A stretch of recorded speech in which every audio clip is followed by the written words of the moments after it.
everyone, me again, welcome back to xameliax, and if you are a new person, hello to you, click that subscribe button, stick around for a while. So today I'm going to be reviewing the new Kayla Itsines Sweat with Kayla app. So if you haven't heard of Kayla, Kayla is an Australian personal trainer who has a workout guide called the Bikini Body Guide.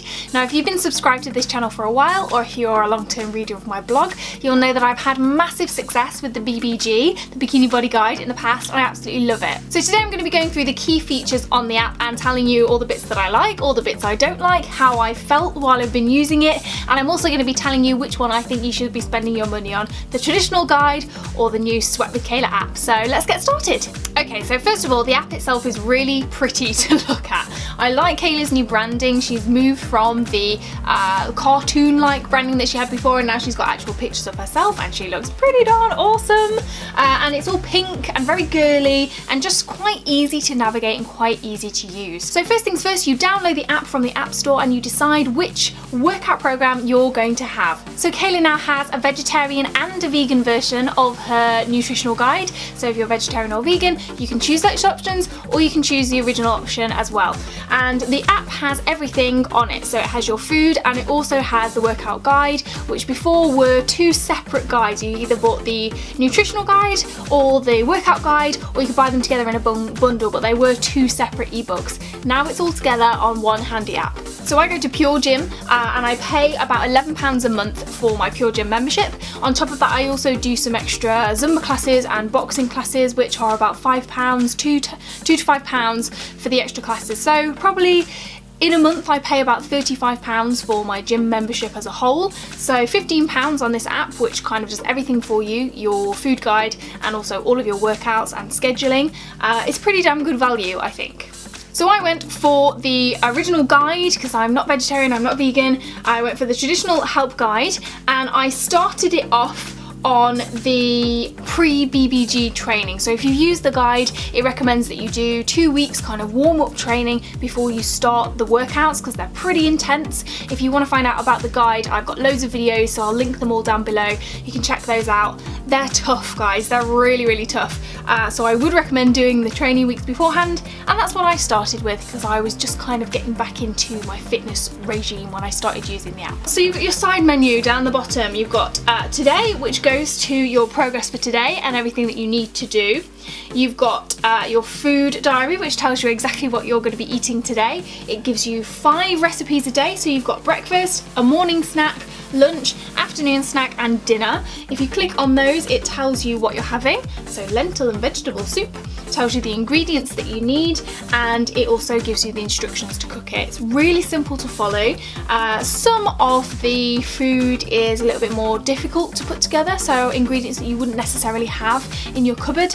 Others are super simple. Another thing I really like about the food aspect on the app is that you can click on shopping list, and it tells you exactly what you need to be able to create all of the dishes that are on the food diary for that week. So it's actually really simple to go shopping. Basically, it splits it into each section. So you've got fruits, vegetables, milk, meats and meats alternatives, grains, healthy fats and other.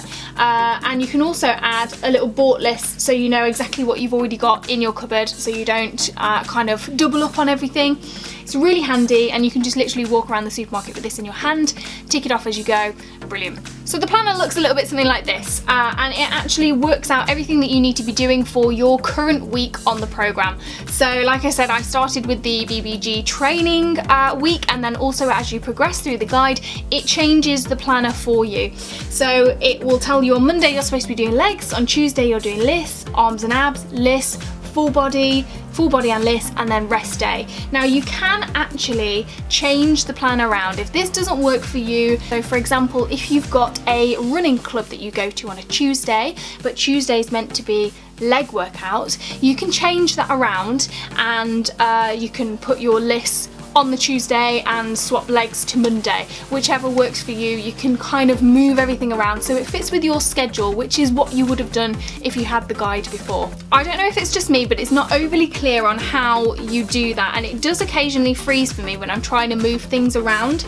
I assume that's just teething problems, something that they'll fix in an update, but it is a little bit frustrating when you're trying to change all the times around and you want to kind of flip, say, cardio onto Monday instead of Thursday. Sometimes it freezes on me, but I have actually managed to do it, and it is quite easy. You can kind of drag and drop things around, but I wasn't overly clear when I first used it how to do that. So that's probably just something that I would be aware of, something that I would suggest for the next update that they take a look at. So the thing I like the most, apart from the food side with the Sweat with Kayla app, is the progress picture part. So before, Kayla was encouraging us to take progress pictures so we could keep track of our progress and how we're doing. This actually makes it so easy to do that. So you add your before picture into the progress part, and once you've got some progress, you can then take a progress picture to put alongside it. So it gives you an outline of a shape of a lady, and you know where to put your eye line, you know where to put your knee line. So both of your pictures are very similar, which is really difficult to do if you don't have a guide, if you don't have a certain place that you stand in your house. You can do this in front of a mirror, and you can take progress pictures that are very, very similar, so it's easy to compare. You've also got the education side of things. So this is pretty much what comes in the app. So you can find out how to do the certain exercises, educate yourself on kind of nutritional stuff, everything that you need to know you can read on there. And it's a really good resource to have on your phone. It's really nice to have it in the app with everything else, and it just makes it quite neat, quite easy to read.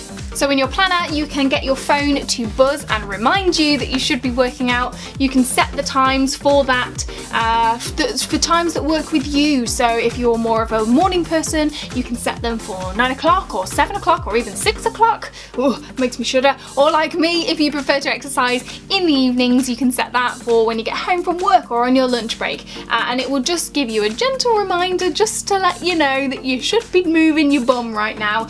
And it also gives you the weather, which is quite interesting as well, just in case you're thinking about going outside to do your list. If it's chucking it down, you can rethink that, and you don't really have an excuse. You can't say, oh, it's raining, I can't do it anymore, because it's already told you that it's going to be raining. So get your trainers on and get to the gym instead. It will also connect to the GPRS kind of thing on your phone, so it knows how far you've walked and how many steps you've done, which is really handy as well, because it's, again, it is all in the app, so it's really nice to have it all in one place so you can keep track of it. So which one do I prefer, the Kayla app or the Kayla guide?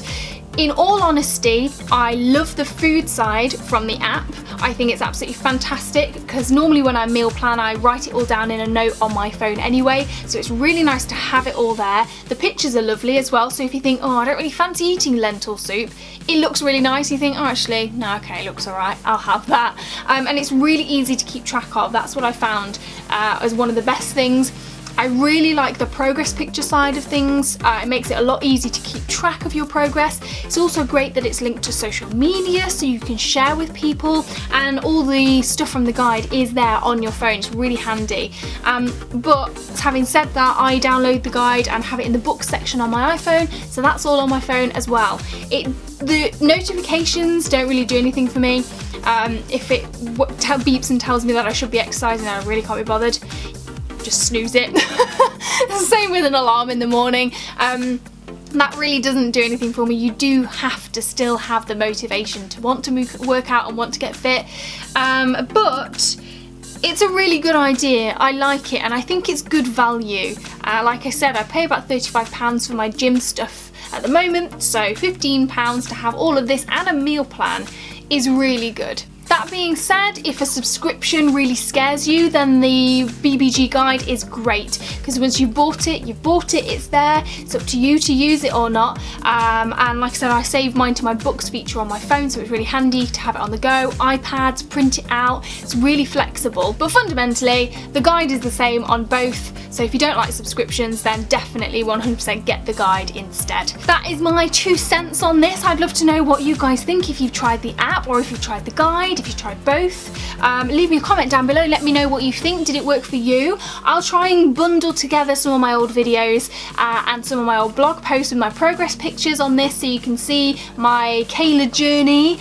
If you're wondering where I'm at the moment, I'm getting back into my fitness journey at the minute, kind of trying out loads of different things, sort of using Kayla guides here and there when I can't make it to the gym, rebuilding up my kickboxing stuff, trying new things like Zumba cover and spin, getting out, walking the dog, doing general lists, pretty much everything that Kayla kind of suggests to do. I still use the Kayla principles, even though I'm not following the guide to the letter. So, you know, I do try and have a good mix of arm workouts, leg workouts, ab workouts, full body, and lists throughout the week. And I think that once you've done the Kayla guide, you really do have that great kind of motivational and balanced mindset when it comes to fitness that you just can't get anywhere else. I really 100% love the guides. So I'm thinking of doing a week on the Kayla app for you to show you how I use the app as I go along. Don't know if that would be helpful, let me know.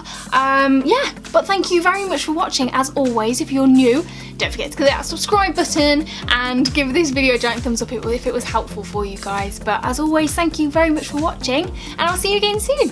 Bye! Question number 2. Do you enjoy doing the Kayla workouts? And that's a really easy question to answer. No, I hate the Kayla guide. I absolutely hate doing the workouts. They are awful. They are the hardest workouts I have ever done. But my God, do they work.